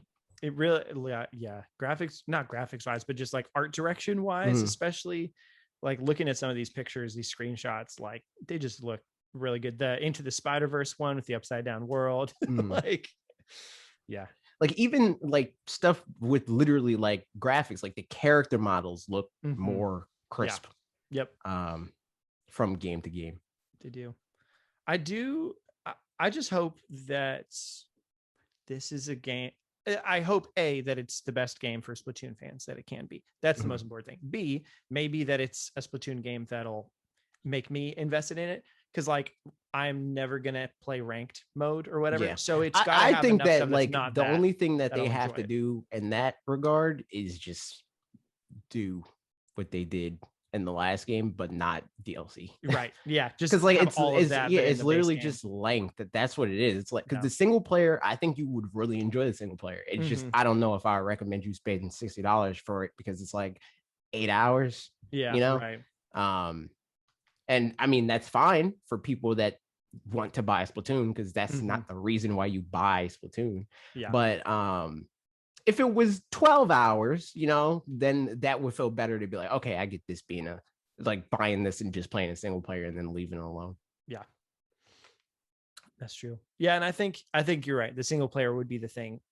I mean, that would be the only thing that would like really keep me in, or, you know, making some of the kinds of online modes or rank modes or whatever, just be able to do those against AI to some degree. Like maybe that wouldn't be that fun, I don't know, but something within that realm where it just expands what it's like to play offline to being more, you know, more fleshed out or more things. Or like also I could see myself playing local co-op in some regards, that like if there was I mean like, there's Salmon Run. Okay, yeah.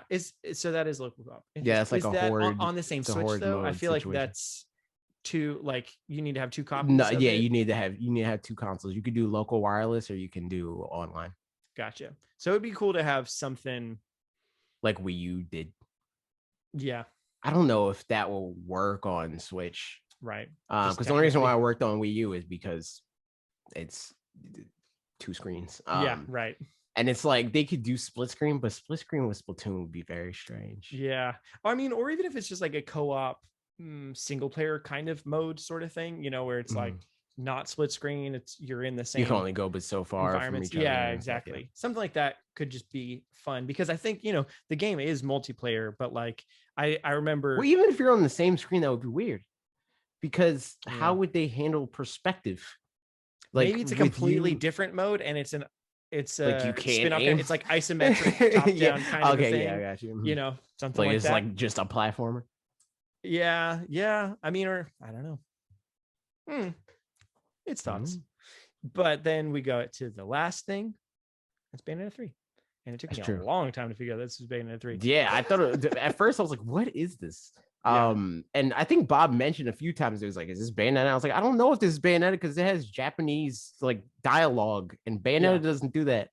But and then it was like, is it Astral Chain? Because the dog from Astral Chain, and I was like, game sucks. and it was Bayonetta. I was like, oh, dope. So the question about the dog is like, is that just a fun little thing, or is it like, a shared world of some sort where they're related to each other? The Platinum Games multiverse. Yep. That would be interesting. Who broke Wanda broke their timeline too. Wild. Messing everything up. Shaking my head. I don't know. I haven't ever played a Bayonetta game, and I don't know that whether or not it's for me. So I probably should just try, because you've got one of them downloaded, I think, right? I have AO1. both. Well, I got you have physically, maybe. Yeah, I got the physical copy. I don't know where the Bayonetta 2 is though. Yeah, I have no idea where it's at. The perils of physical games. Yeah. Sucks. Games suck. Physical games are trash. I'm definitely like digital only kind of guy at this point. Maybe not only, but like primarily for sure, because there's definitely times where it's like, I'd like to pop this game in and play it. I'm like, I don't want to do the action of putting the game in and taking the one out that I have in there. I have no reason to want that. Yeah. None.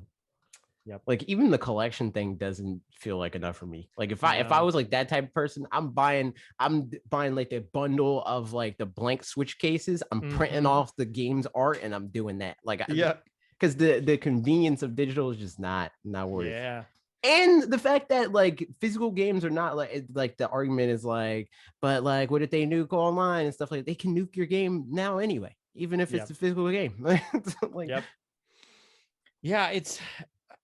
Alex said, "I like collector's editions." Yeah, I could see that fair. for sure. But here's the thing about me: if I like the collector's edition, I'm taking that purchase on the chin and I'm buying it digitally anyway. Like I'm buying the collector's edition and then I'm buying it digitally. Yeah, it's just not as fun to. I think like also Cheaper for me, I'm kind of all or nothing with like. Yeah, that makes sense. If I'm gonna collect something, you can also like play same digital copy like me and Parker do. Yeah, that's true. But if you have more than 2 kids, I don't know what to tell you. I mean, multiple, like you can have a ton of people do the same thing as long as nobody's playing at the same time. Cause like, yeah, but I was saying like, cause you can have it so that 2 people are playing at the same time. Just because one person could be offline and another person be online. Yeah. But you can't do that with more than 2 people. Yeah. But 5 switches, that checks out. Yeah. Once it's more than 2 people, you gotta do the physical thing. Yep. Indeed. So yeah, that was everything. What do you think? Well, again, no, if you're talking about everybody sharing one game, it's no different. You could still do digital. As long as they're not, because you can't play the same physical game at the same time either. Yeah. Oh, that's true. Yeah. Right. So sorry for the context of what we're saying. I'm sure you already know, but for anybody else that's like, what are they even talking about? Is that I have AJ's account on my Switch. He has my account on his Switch. And as long as AJ's not playing online, like if he's playing on airplane mode or just not playing at all, then I can boot up one of his games on his account. That is a thing for kids. I could also see them wanting to be like, I want to play on my account. And so, that's probably a thing. But like, yeah, AJ played Fire Emblem. I played Fire Emblem as me. AJ played Fire Emblem as me as well, but on his Switch. And but you can play on your account if you're playing on. So if you have your home console set, you can play on whatever account you want. Like because I own Smash Brothers, I play or Smash Brothers is a bad example because you also own that. Like I don't know, freaking Pokemon, you own that too. Literally any game that I don't own, I can play on your account because I own the game and I have your account, as long as it's the home account or whatever. But yeah, I mean, there's ways to do it with digital. If you got a whole bunch of people that are all trying to play at the same time, you cannot do that, and that makes sense. But even then, it's like you gotta buy multiple physical copies too. Like like that. Like the more I think about it, that's not a thing either. Like, unless you don't have internet, then that makes sense. Oh, although hang on, last caveat though is that you have to. It's not that like you can't be playing the same game as me. It's that if you're playing any game on your profile, any game, I can't play. So like, that's it. If everybody wants to be playing and they all want to be playing online or whatever, then you can do that. Yeah. So, but then you need more than one. Also, if they want to play a different game online, and this probably is also one of those things where it's like it's great for saving money for us as adults who want to think about it and save money. But like for kids, it is way easier to be like just pop that thing in your Switch and then you got it. So like I mean, sorry, like you said, they wanted to. It's just easier that way. So that was the direct. AJ, what do you think overall? It was a decent direct. I'm not going to say I don't agree because that's like a different it's a different tone than what I mean. But I don't think that this is the best direct ever, and I don't really think it's in the conversation for that in terms of like content. But there's cool stuff. I'm down. Yeah. It is fun too. Like, so, okay. One of the things I mentioned in the video that I just remembered, that maybe I'll just make a video about this whole thing too, because I just think it's interesting. I feel like Kirby and the Forgotten Land is one of the first examples of, and Metroid Dread of the Switch's success, manifesting in game form, Mhm. in that like Nintendo is willing to take risks on things from the They're viewpoint that like marketing Metroid Dread like it's a Mario game. right, yeah, and like these games, it can only start now because these games have started in development after the fact that the Switch was already doing well, because everything else leading up through like last year was like already being planned and talked about, and they weren't going to like take the same risks and stuff. exactly. Yeah. So whereas now, like I feel like this 3D Kirby, and maybe they were always going to do this, you know, what that was just the plan in general, but like that and Dread and all this other stuff, like risks that they're taking feel like things where they're like, you know what, Switch is doing great, we might as well just go ham on this thing and just give it the college try. And they are, and that's very fun. That's a fact. Indeed.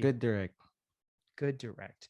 I deleted the other articles because they were just random. They're the same. I mean, we should have pulled them. Like a lot of those, we should have pulled them when we talked about those games. But by the time we got to now, like I don't want to go back. It's too late. Like so that's it news wise.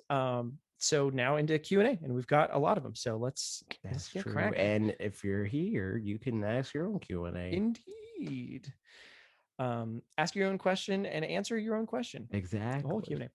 So YouTube community, I asked people what their biggest surprise was for the Direct in the poll. 42% said 3D Kirby, 33% said N64/Genesis/ Banjo-Kazooie, which Banjo-Kazooie being its own category.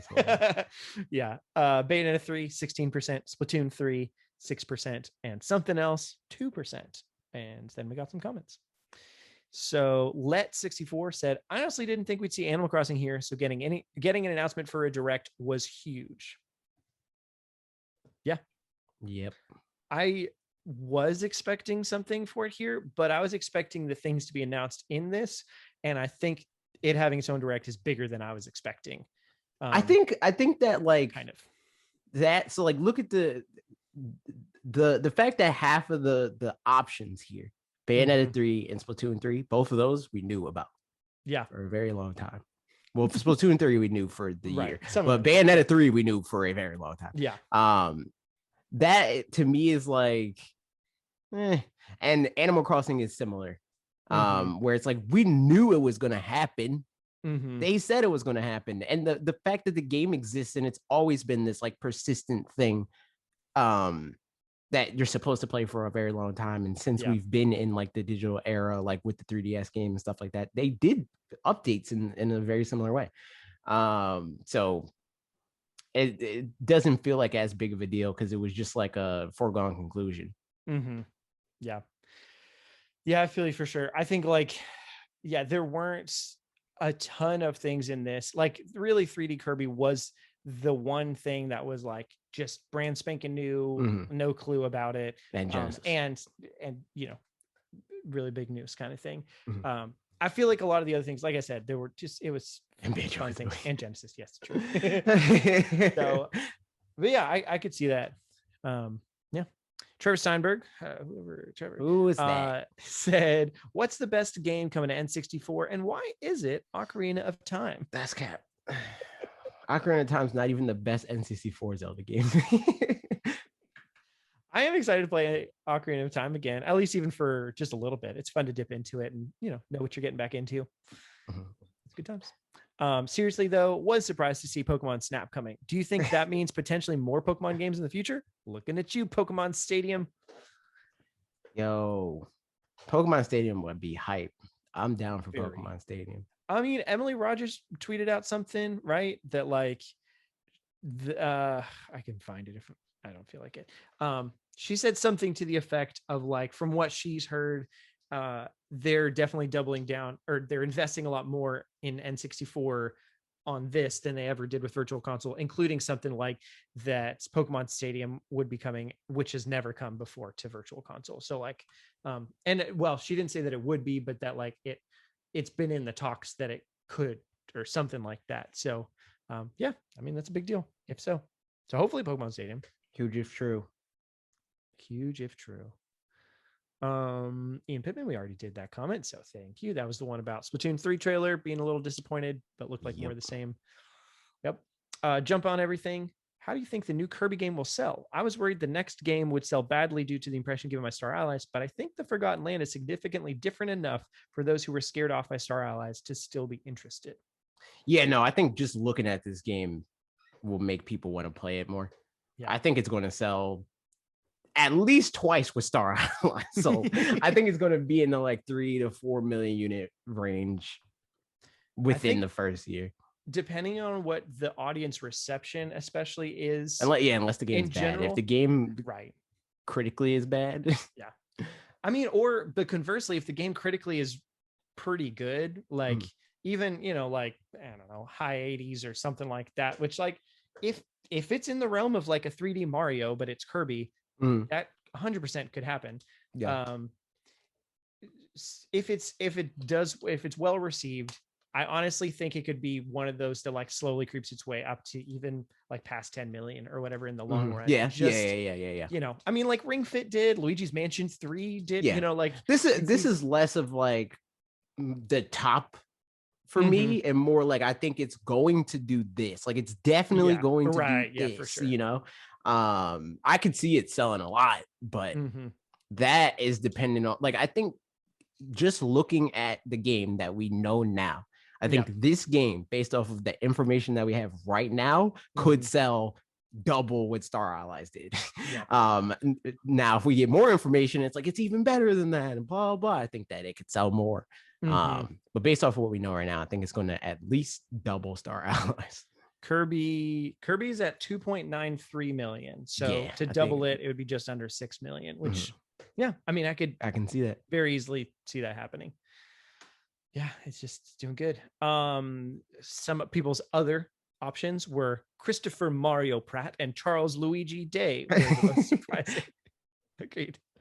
Yeah, that's honestly true. Probably Chris Pratt as Mario was the most surprising thing. I'm not super surprised by Charlie Day's Luigi. Yeah, honestly. If they just told us that, I think, if that came first, I would have been surprised by it. But after Chris Pratt, I think Chris Pratt is way more surprising. 100%. Like, yeah, easily. Because like, I don't know anybody that I would be like he could be Mario, but like you literally just had to be like kind of goofy to be Luigi. That's enough. Yes. You did it.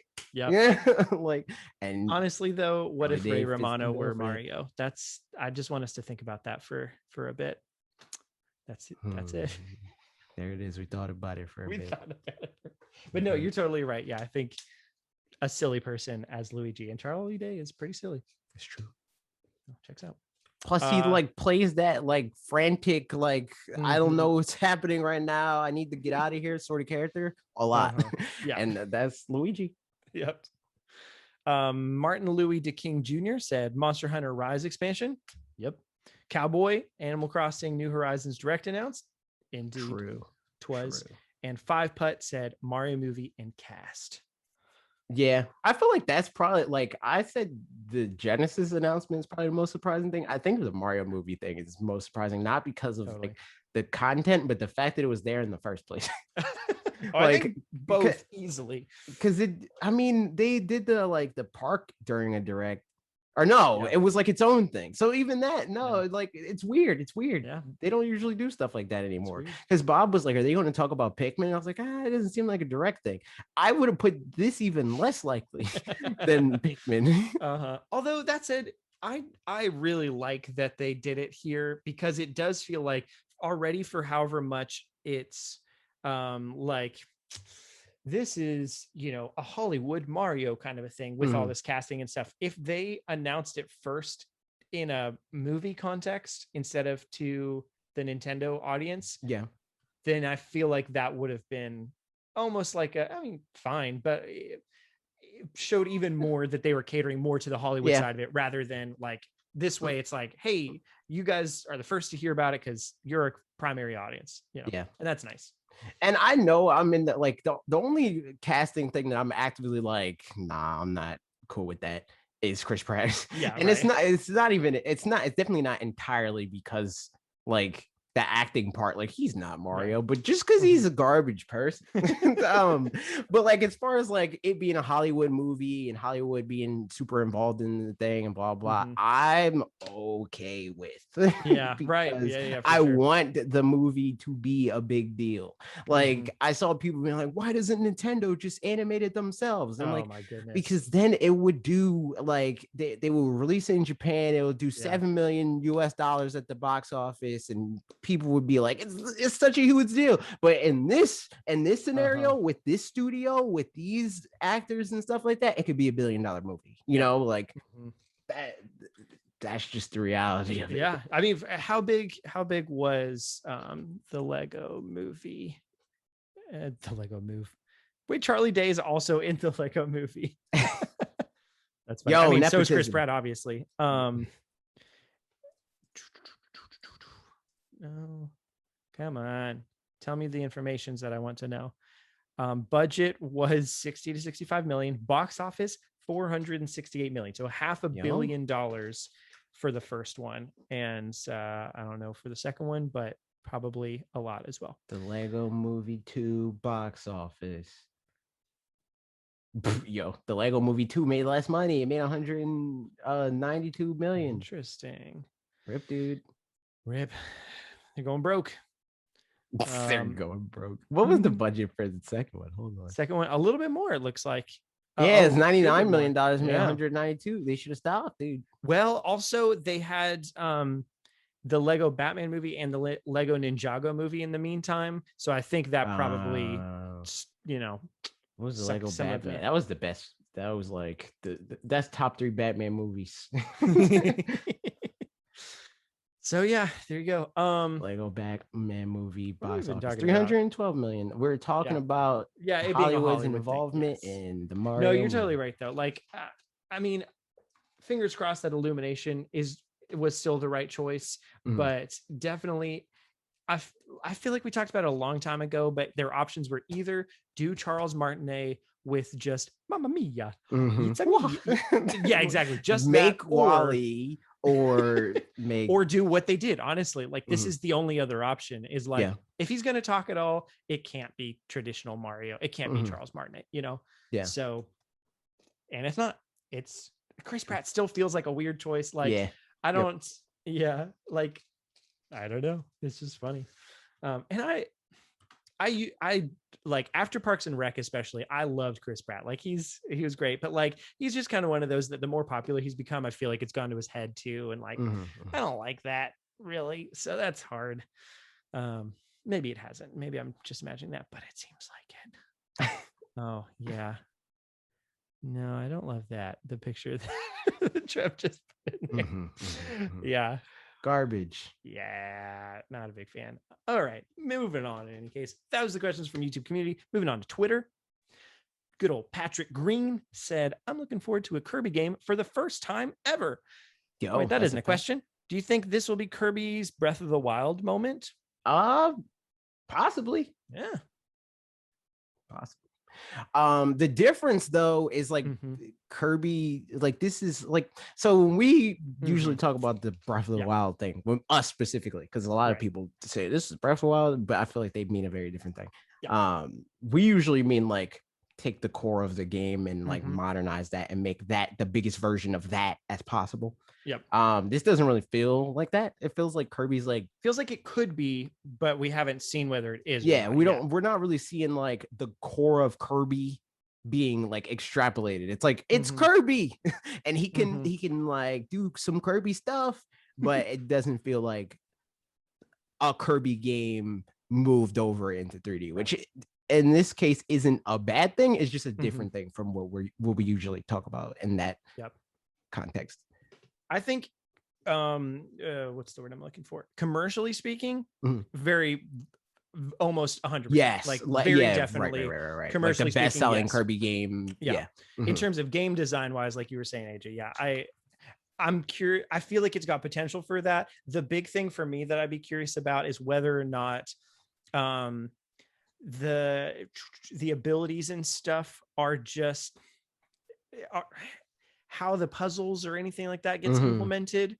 because that's going to be a big thing where like they've been used in puzzles before, like we've talked about, but like pretty minorly, it feels like. Yeah. So them extrapolating on what it means to have to be, you know, ice Kirby, I don't know the names of the different things. What it means to be that is more than just like, now I'm icy. You know, if it gets to mean more than that and does things to the game, then I feel like that's like a really good. Yeah. Like if it has like systems in place and stuff like that. But we'll see. We shall see. We shall see. Alec asked, how long until we get Quest 64? And what is a decent capture card for the Switch? No comment on the first part. Second part, if you're on Windows, which I assume you are, get a Elgato 60S. If you're on Mac, do not get a 60S. You have to get a 60S Plus, or else it will not work properly, because Elgato kind of mid. No, I'm joking. Like, but that capture card though, half big. But yeah. Yep. On the first part though, I also am wondering that kind of a thing as far as like what, Quest like, 64? Yeah, the Quest 64, but broader than that, like there's lots more N64 games that can come, probably will come. Like there's no way Smash doesn't eventually come, you know, Quest 64, Ogre Battle 64, that kind of stuff. Like so I do wonder what the cadence of that's going to be and like how slow the rollout's going to be. Like I'd be interested to learn that kind of stuff in October when we find out about it. So yeah, hopefully not too long till Quest 64, but we'll see. Mega Man just said something blasphemous that I'm not repeating audibly. And don't. And then last but not least, questions from Discord. Duncan asks, how does it feel knowing that the greatest video game console of all time will finally be joining the NSO subscription service? Y'all gonna get the controller? And does the expansion pack seem reasonable? No, but yes. No to the controller, to be clear, and yes to the expansion pack being a thing. Yes. I don't know, like reasonable is like TBD, because like it could be $100 extra. We don't know.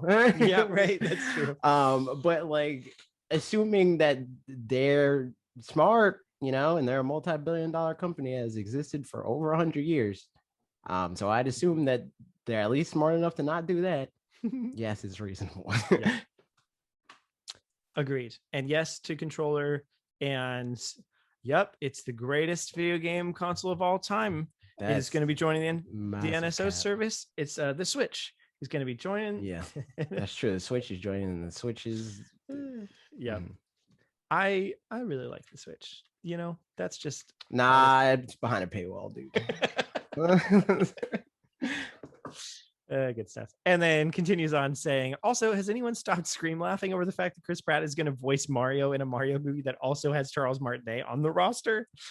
No, it's honestly crazy. Every time, like, again, when I showed it to Ashley and she saw Chris Pratt as Mario, several minutes later, she was like, I wish I could go back in time to just re-watch for the first time the fact that Chris Pratt is Mario. And I was like, well, let's do it. And I just rewound back. And for me, every time I just see that picture, it elicits the same feeling. And then I showed her, if anyone hasn't seen it, unless you like vehemently dislike this YouTuber, I still enjoy Arlo and the stuff that he does. He has some good conversations and whatnot, but his reaction to it was like infectiously funny. And because he thought it was really funny and laughed and so on. But yeah, it was good. And that's how I felt. I was just like in the car on the way to teach a guitar lesson, cracking up. It was good. It's very funny, yes, but also very sad. Somebody said this, but I deleted it. They could have made Bob Wolf Mario. They could have. He would say his name wrong and everything. Somebody, but I deleted whose name it was, so I'm not sure. Said, how does it feel knowing the? Oh no, that I just doubled that. Yeah. Oh, it was a response from Justin. Okay, and then Justin said Sega Genesis. That's the best one. Grimhane said, when will AJ start? When will AJ stream the best video game ever made? Echo the Dolphin. Oh, I might stream echo, not the whole game, but like I'll really stream the Genesis games for half an hour. You could do a stream where you rank all the Genesis games based on their first 3 their minutes. first 5 minutes. Yeah. Just play just the first 5 minutes, and then that's see a good which idea. ones. I might do that. You should come on that stream. I will happily do it. Yeah, that'd be fun. Dirt Marcos asks, Kirby hype, you excited for it? I love the cute animation, but what's the chances this game will be really short? I'm very excited for it. Define really short. I think this game's going to fall somewhere in the like 10-hour range. Like 10, 12. Probably depends also on collectibles and stuff. Yeah, you know, like I'm just like, I mean, like any percent. Like I beat the game. I saw the last cutscene, sort of thing. Not so much like getting all the stuff, because like in that case, 22 hours or something. I mean, because like Mario Odyssey, very much like you can get to the final boss. And I mean, what is how long? I think Mario Odyssey is also like how long to beat is like somewhere in the like 10 to 12. Yeah, exactly. It's not. Yeah, main story average 13 hours. Yeah. So, you know, not crazy long. Completionist, this says 63 hours, for example. So yeah, if you want to do that, then go for it. I did that and it was very fun. That is all. Mega Man 87 said, why is Nintendo still refusing to acknowledge Diddy Kong Racing despite the N64 coming to the Switch? Because they hate Diddy Kong, dude. He's not even in freaking Mario Golf. Not even freaking Mario Golf. Stupid. So how could he have his own racing game on the subscription? Yeah, he's not even good enough for golf. It's crazy. I do think that yeah, obviously there's more games that'll be coming. So hopefully that's going to be one of them. It would be a shame if Wave Race doesn't come, only because, again, anecdotally, I feel like I just know a lot of people are like, I remember Wave Race. and like, that's all you need to sell people really on like this kind of a thing. Somebody brought that up in the, like, when we were streaming it, and they're like, Wave Race. And I was like, Parker would lose his mind. But it's like, it's, you know, it's a fun game and all that stuff. But like, I think for a lot of people, they would just see like, I just have the fond memories of playing Wave Race, get the subscription service, maybe boot it up and maybe not boot it up. But like, that's all you'd need often, you know, for Nintendo, at least, is just like the thing to be on there for people to get it. Nice. We saw, we talked about Nintendo Directs. It was a great old time. Does anybody that is in the chat have questions before we yeet? Alex said, did not remember Wave Race before watching fanatixfour videos. That's true. That's a fact. Interesting. Checks out. That means that when Wave Race gets announced for the Nintendo swap in 2037, we got to get the Nintendo sponsorship. That's right. It's going to be hype, dude. Indeed. And that's, I think that's about all we got. But I was more of a PS1 kid. Ew, get out of here. I wanted to ban Alec at the beginning of the show, and I still want to ban him at the end. Do you think this opens the door for Pokemon games on Game Boy? No. When and if Game Boy games come, no. Absolutely not. Yeah. Absolutely not. Mainline Pokemon games, especially. Yeah. I think especially the way that they're Pokemon Snap, yeah, but Pokemon Snap is a spin-off game. I think that spin-off games like already had potential to like come to the game. Like I can see the trading, like I said, game. Pokemon Puzzle League. I can see that coming to or Puzzle Challenge or whatever. I can see that coming to Game Boy, but I don't know about Pokemon Yellow and like all that stuff. I don't know. So, and my thought especially is that like if they do what I'm thinking of for the Game Boy, that it's not like a future thing to look forward to, but they do it as like a kind of not consolation prize, but more like that, where it's like, oh, and also if you just have the regular subscription, you'll get Game Boy for free too. If they do something like that, then they don't have any incentive to like beg the Pokemon company to let them use Blue and Red. But if they make it like part of the paid thing, then maybe they do. But I just don't see it as being part of the paid thing. Personally. Yeah, I think the only way that they could do that is if there was like tiers even to the paid thing. And it's like, if you pay $5 extra, you'll get the Pokemon collection, you know, like I can see that. Yeah, Virtual Boy is a much better consolation prize. Yeah, I mean, yeah. Does have a lot of games that nobody has ever played. That's true. I mean, they've got to, at this point, now that they're doing this, and this is, if I make a video about it, this is kind of the direction I'll be going in. Like, this opens a lot of doors where, like, they had only talked about NES and SNES games coming at all, and then everything else was speculative on our side. So they'd like fulfilled their side of the contract, where it's like, well, we said this is all you're going to be paying for. But now they've done anything at all, like, the doors are wide open for other future things, and that's nice. That's true. That's true. Yep. Tears for tears. Good stuff. Well, I guess that's it for us. That's the show. Yep. Thanks for hanging out. Thanks for listening to the show. Thanks for rating the podcast on podcast services, or telling your friends, or subscribing to the channel, or clicking the like button. It's been a good time. See you next time. Bye-bye. Bye-bye.